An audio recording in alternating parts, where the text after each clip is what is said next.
Ce mardi minuit, dernier délai pour le dépôt de candidature pour la présidentielle d'octobre en Côte d'Ivoire. Le président Alassane Ouattara est venu en personne déposer la sienne à la commission électorale indépendante. Les précisions de notre correspondante à Abidjan, Julia Guggenheim.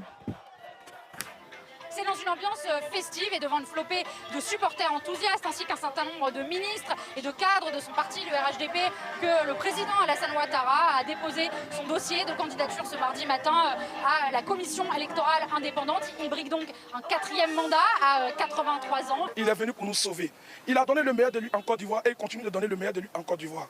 Donc c'était important pour nous que le président Alassane Ouattara continue toujours de donner le meilleur de lui, car c'est la population elle-même qui a demandé au président d'être le candidat. C'est une manière pour moi d'exprimer ma gratitude au président de la République. Parce que grâce à lui, la Côte d'Ivoire est revenue dans le concert des nations. La Côte d'Ivoire est épanouie. Avant lui, plusieurs autres dossiers avaient été déposés, à commencer par ceux des deux principales figures de l'opposition, Tidjane Thiam et Laurent Gbagbo, qui sont tous les deux néanmoins inéligibles suite à des décisions de justice, mais aussi parmi les anciens amis de Laurent Gbagbo, son ancienne épouse Simone Yvette, son ancien Premier ministre Pascal Afine-Guessant et un ancien cadre de son parti, Awa Don Melo, du côté du PDCI. C'est sans le soutien du parti que Jean-Louis Billon a déposé également son dossier, avec le soutien pour le coup d'une plateforme toute nouvellement créée. L'institution a désormais 3 jours pour faire parvenir les dossiers de candidature au Conseil constitutionnel, qui disposera à son tour de 10 jours pour les examiner. En 2020, seules 4 candidatures sur 44 avaient finalement été sélectionnées à la suite de cette étape cruciale. Et puis toujours en Côte d'Ivoire, cette attaque meurtrière, 4 villageois ont été tués et un autre porté disparu lors d'une incursion d'individus armés non identifiés dans le nord-est du pays, près du Burkina Faso. Il s'agit de la première attaque de cet ordre depuis 2021. Nouvelle étape dans la restitution des restes humains conservés durant la période coloniale. La France a rendu ce mardi à Madagascar 3 crânes conservés jusqu'ici au Musée de l'Homme. C'est une restitution historique qui marque la première application en France de la loi sur le retour des restes humains. Jules Boitou. Transportés dans des malles recouvertes de tissus traditionnels, 3 crânes de l'ethnie Sakalava sont symboliquement remis aux autorités malgaches. Des restes humains emportés comme trophées aux premières heures de la colonisation à la fin du 19e siècle. Parmi ces 3 crânes, l'un serait celui du roi Toera, tué en 1897 par l'armée française. Ce n'est pas un simple objet de collection. Leur absence a été pendant plus d'un siècle, 128 ans, une blessure ouverte dans le cœur de la grande île. Aujourd'hui, la France referme cette blessure. Une restitution décidée en avril dernier lors de la visite d'Emmanuel Macron à Madagascar. Elle marque la toute première application en France de la loi de 2023 qui facilite le retour des restes humains. Les collections publiques étant inaliénables, il fallait auparavant passer par une loi. Désormais, un décret suffit, après une demande officielle du pays d'origine et l'examen d'un comité scientifique. Mais Rachida Dati veut aller encore plus loin et étendre ce principe à tous les biens culturels. Alors ce projet de loi dont je souhaite l'adoption viendra ainsi parachever ce travail d'adaptation de notre droit patrimonial afin de pouvoir déroger à ce caractère inaliénable des œuvres et des biens relevant des collections nationales. Les crânes Sakalav prendront la direction de l'océan Indien dimanche, où ils seront inhumés. Dans le reste de l'actualité, en bref et en images, le Premier ministre bissau-guinéen a été victime d'un malaise. Brahima Camara, nommé début août, s'est senti mal alors qu'il assistait à une cérémonie à la présidence. Il a été évacué vers un hôpital à Dakar. L'état d'urgence sanitaire décrété au Botswana, une décision qui fait suite à une pénurie de médicaments essentiels dans les hôpitaux, une pénurie causée par des problèmes de financement public ainsi que la réduction de l'aide américaine. L'ONU a nommé un coordinateur résident intérimaire au Burkina Faso, une nomination qui fait suite à la décision des militaires au pouvoir de déclarer persona non grata la précédente titulaire du poste, accusée de véhiculer des informations mensongères. Fin de citation. On part à présent au Sénégal où l'Assemblée nationale a adopté hier 2 projets de loi visant à consolider le dispositif de lutte contre la corruption. Parmi elles, une loi pour protéger les lanceurs d'alerte. Les détails avec notre correspondant à Dakar, Ilman Dao.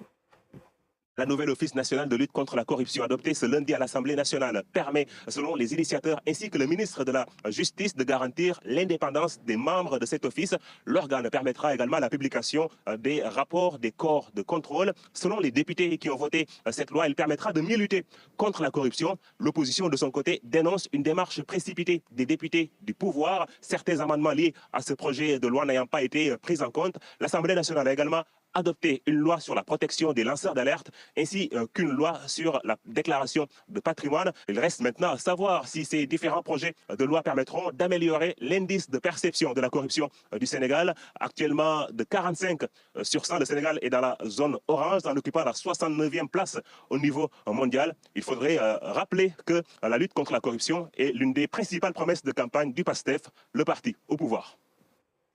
À Kibera, le plus grand bidonville du Kenya, les habitants collectent des déchets plastiques et les échangent contre des points verts. Avec ces points, ils peuvent accéder à des services essentiels comme des installations sanitaires modernes, de l'eau potable et des repas généralement inaccessibles à de nombreux ménages. Le récit de Hadi Minté. Molly a 85 ans et sur son dos, un sac rempli de plastique. Dans ce bidonville de Nairobi, les déchets plastiques permettent d'accéder à des services essentiels. Si j'apporte ces bouteilles, je reçois des points verts. Je peux ensuite les échanger pour utiliser les toilettes ou pour prendre une douche. Avant la collecte des points verts, chaque passage aux toilettes lui coûtait l'équivalent de 7 centimes d'euros. Un budget important par rapport aux 2 euros que gagnent quotidiennement nombre d'habitants de Kibera. Aujourd'hui, les habitants peuvent troquer leur plastique contre des crédits. 1 kilo de plastique équivaut à 15 points, de quoi accéder à des douches, de l'eau potable ou même un repas. Ce projet sur le plastique nous aide beaucoup. J'ai des enfants. Parfois, quand je n'ai rien à manger à la maison, je les emmène avec moi au restaurant. J'échange mes points verts, nous mangeons et nous rentrons à la maison. Le projet est porté par l'ONG Human Needs Project. Depuis 2015, il a permis la distribution de 50 millions de litres d'eau potable. Plus d'1 million de personnes ont aussi utilisé les toilettes que l'ONG a mises en place. Nous savons que sans eau potable et des toilettes propres, l'environnement finit par souffrir en raison de la pollution et des déchets partout. Notre raison d'être est d'améliorer le quotidien de ses habitants. À Kibera, il est fréquent que des vendeurs créent des pénuries artificielles pour augmenter le prix de l'eau. Avec 10 points d'eau construits par l'ONG, les habitants n'ont plus à faire face aux coupures intempestives. Les grandes vacances, c'est une promesse de liberté pour les enfants. Mais cette escapade du quotidien n'est pas à la portée de tous. Au Bénin, les centres privés affichent des tarifs élevés, mais grâce à des ONG, des artistes et des bénévoles, les vacances ne sont plus un privilège réservé à quelques-uns.